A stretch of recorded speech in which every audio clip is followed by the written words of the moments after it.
Oke, Assalamualaikum warahmatullahi wabarakatuh. Salam sejahtera dengan saya Ismoyo, Kepala Divisi Keimigrasian Nusa Tenggara Timur dalam program coaching dan monitoring kepada rekan-rekan yang ada di Divisi Keimigrasian Nusa Tenggara Timur.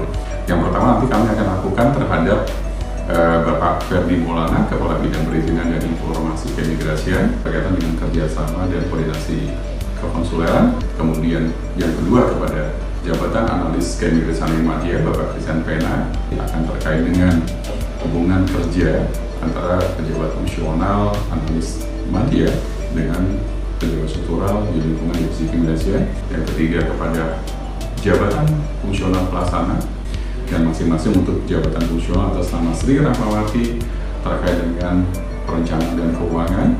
Kemudian Pak Etus akan terkait dengan undocumented dan 100%, dan kemudian yang terakhir adalah Ibu Magdalena Renaldi akan terkait dengan status keimigrasian keluarga negara.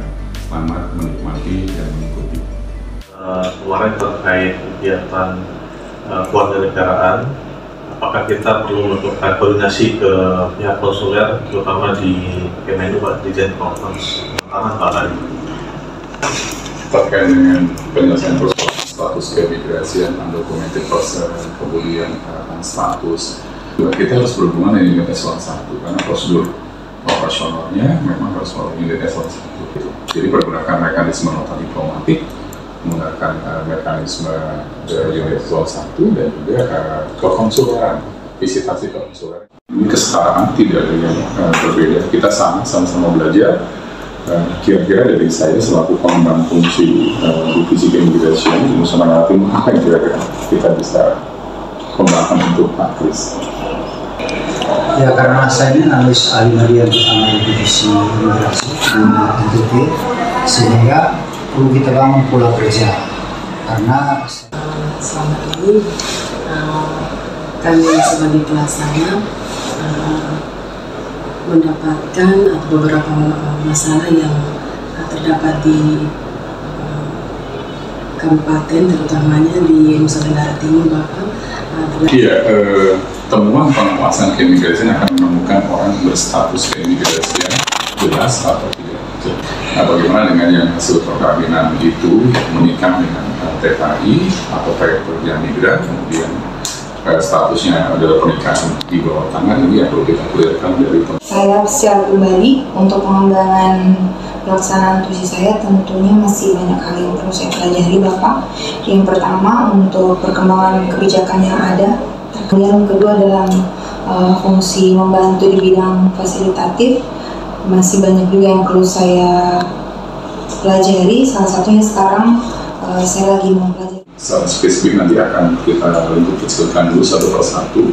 Apakah ini akan menjurus pada bidang perizinan, informasi keimigrasian yang terkait juga sudah ada kerjasama dan koordinasi, atau nanti di bidang intelijen dan bidang pendidikan, termasuk juga di status keimigrasian yang harus kita mampu. Tetapi kemudian untuk yang dokumen manajemen itu bisa lingkupnya secara luas, ya, jadi semua bidang itu bisa dilakukan. Nah, kita bisa melakukan nanti melakukan dengan exercises. Exercise ini nanti melihat dari standar B.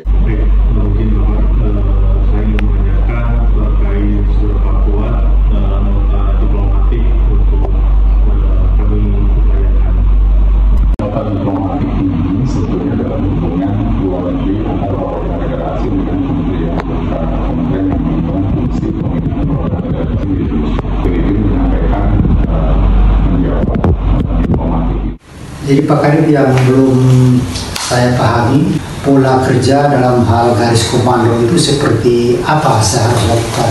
Sebetulnya sih membangun hubungan kerjanya itu secara tata naskah dinas kita cukup dengan laporan saja.